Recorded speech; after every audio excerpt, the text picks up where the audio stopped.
नमस्कार दोस्तों, आपका स्वागत है अपने YouTube चैनल PFP में। आज हम जी एंटरटेनमेंट के बारे में बात करने वाले हैं, जिसने मार्केट में धमाल मचा दी है। स्टॉक हमें 40% भागता हुआ नजर आता है। तो कंपनी में ये जो बदलाव हुआ है उसके बारे में चर्चा करेंगे। फ्यूचर एस्पेक्ट्स कैसे नजर आते हैं, हमें निवेश करना चाहिए नहीं करना चाहिए, इसके बारे में चर्चा करेंगे। लेकिन सबसे पहले कंपनी के इतिहास को जान लेते हैं कि इतना क्या बुरा समय देखने को मिला कि 600 रुपये से नीचे आते आते 150 के नीचे आ गया था। निफ्टी 50 से भी निकाल दिया। तो ये सारे रीजन समझने की हम कोशिश करने वाले हैं। तो प्रॉब्लम्स की शुरुआत तब हुई जब जी एंटरटेनमेंट के प्रमोटर्स सुभाष चंद्र जी ने अपनी दूसरी कंपनी एसएल इंफ्रा प्रोजेक्ट्स के लिए लोन उठाया। अभी लोन उठाया तो एज अ कोलैटरल उन्होंने जी एंटरटेनमेंट के अपने शेयर्स प्लेज कर दिए थे। लेकिन एसएल इंफ्रा प्रोजेक्ट्स का कामकाज अच्छा नहीं चल रहा था, कर्जा चुकाना मुश्किल होता जा रहा था। तो ये डेट कम करने के लिए, ये प्रेशर कम करने के लिए जितने भी शेयर्स प्लेज हुए थे उन्हें इंस्टीट्यूशनल इन्वेस्टर्स को बेच दिया गया। तो ये मेन रीजन है जिसके कारण आपको इतना बड़ा डाउनटर्न देखने को मिला है।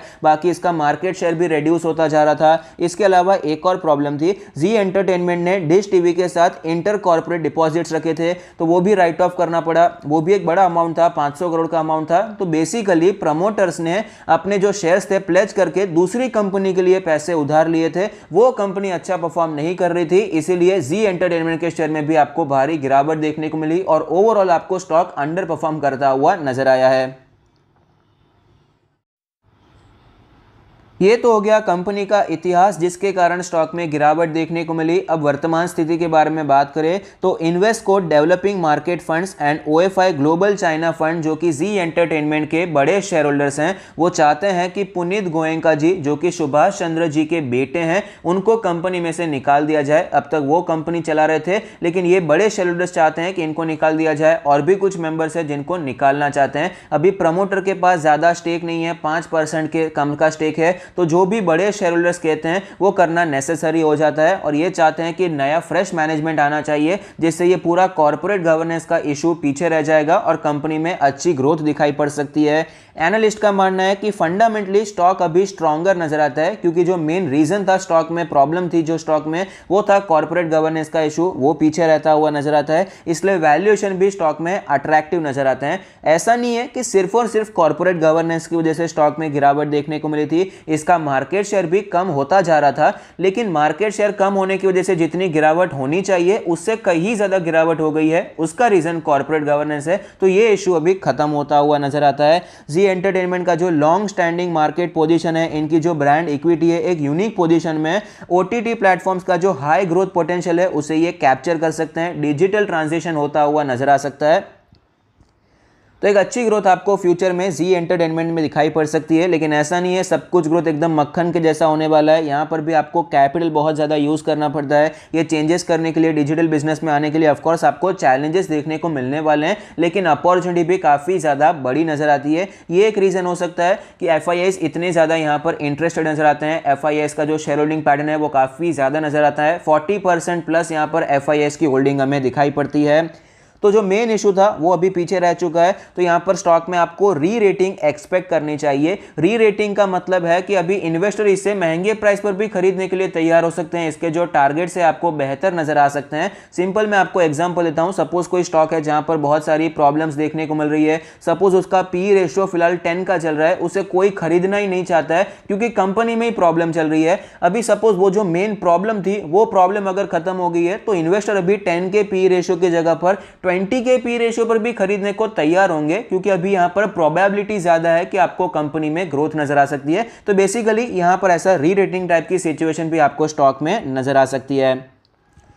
स्टॉक के बारे में बात करें तो लास्ट ट्रेड प्राइस है 261, जो कि हमें 40% भागता हुआ नजर आया है। सेक्टर का पी रेशियो 23 है, जबकि जी एंटरटेनमेंट का 25 है।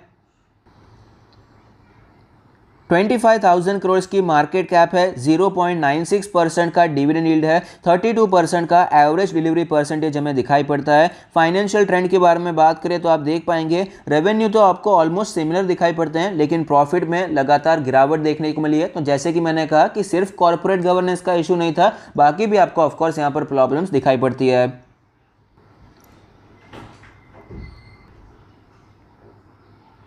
स्टॉक के चार्ट पर हमें क्लियरली नजर आता है मार्केट क्रैश में 125 के आसपास आया, उसके बाद तेजी देखने को मिली, गिरावट हुई, तो वन साइडेड ये ऊपर नहीं जा पा रहा था। स्टॉक में कई बार हमें बड़े बड़े करेक्शन देखने को मिले, 20% का करेक्शन हमें यहाँ पर कई बार देखने को मिला है। 250 तक गया, उसके बाद वापस गिरावट देखने को मिली और फिलहाल ही स्टॉक हमें ये 175 के आसपास ट्रेड करता हुआ नजर आता था। लेकिन एक न्यूज ने कंपनी में के एक जो बदलाव हुआ उसके कारण पूरी सिचुएशन बदल गई है और वापस स्टॉक हमें 250 के ऊपर जाता हुआ नजर आया। नया 52 वीक हाई हमें बनता हुआ नजर आता है और ऑफ कोर्स इतनी तेजी आई है तो वॉल्यूम सपोर्टेड ही होगा। वॉल्यूम सपोर्टेड तेजी हमें दिखाई पड़ती है। स्टॉक अभी फिलहाल सारे मूविंग एवरेज के ऊपर दिखाई पड़ता है। आरएसआई के बारे में बात करें 86 प्लस है। वीकली चार्ट के बारे में बात करें तो आप देख पाएंगे 600 के आसपास से ट्रेड करने वाला स्टॉक था जो कि कंटिन्यूअसली नीचे आकर 125 के आसपास आ चुका था। फिलहाल एक अच्छा बाउंस बैक दिखाई पड़ता है। वीकली आरएसआई आप देख पाएंगे एक ही दिन में 70 के ऊपर निकल चुकी है, इतनी ज्यादा तेजी आपको दिखाई पड़ती है।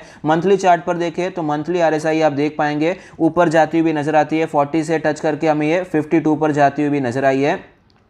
तो यहाँ पर फिलहाल करना क्या चाहिए इसके बारे में एक बार चर्चा कर लेते हैं। तो क्या निवेश करने के बारे में सोचना चाहिए? तो ऑफ कोर्स यहाँ पर आप एनालिसिस कर सकते हैं, लेकिन अभी फिलहाल कूद कर खरीदने के बारे में बिल्कुल नहीं सोचना चाहिए। अभी यहाँ पर एक जो डिसीजन आया है कि इनको निकालना है, नया मैनेजमेंट कौन सा आएगा, फिर वो कैसे डिसीजंस लेते हैं, ये सारी चीजें अभी देखना बाकी है। और एक दिन में 40% का हमें जंप देखने को मिला है तो स्टॉक को सेटल करने देना चाहिए। ये हो गई टेक्निकल बात। फंडामेंटली अगर बात करें तो मैंने फिलहाल यहाँ पर कोई मुझे बता रहा था कि अभी जी एंटरटेनमेंट में खरीदारी करनी चाहिए, या अभी इंडिया का नेटफ्लिक्स बनने वाला है, तो इतना ज्यादा इजी नहीं है। ऑफ कोर्स फंडामेंटली अभी इंडिया का नेटफ्लिक्स बनना इतना ज्यादा इजी नहीं है। कंटेंट बनाना, इतना ज्यादा कैपिटल यूज करना इतना ज्यादा इजी नहीं है। पूरा ट्रांजिशन करना, डिजिटल बिजनेस में आना थोड़ा टाइम ले सकता है। फंडामेंटली कंपनी में ग्रोथ देखने के लिए ऑफ कोर्स ये जो डिसीजन लिया गया है पॉजिटिव है, लेकिन थोड़े से यहाँ पर हमें चेंजेस देखने चाहिए। एक आध क्वार्टर जाने देना चाहिए, कैसे डिसीजंस लेते हैं, वो जो नया मैनेजमेंट आता है क्या बताता है, कंपनी में क्या ग्रोथ प्रोस्पेक्ट्स आपको दिखाई पड़ते हैं, ये सारी सिचुएशंस देखने के बाद ही आपको कोई डिसीजन लेना चाहिए और यहां पर इन्वेस्टमेंट करने के बारे में सोचना चाहिए।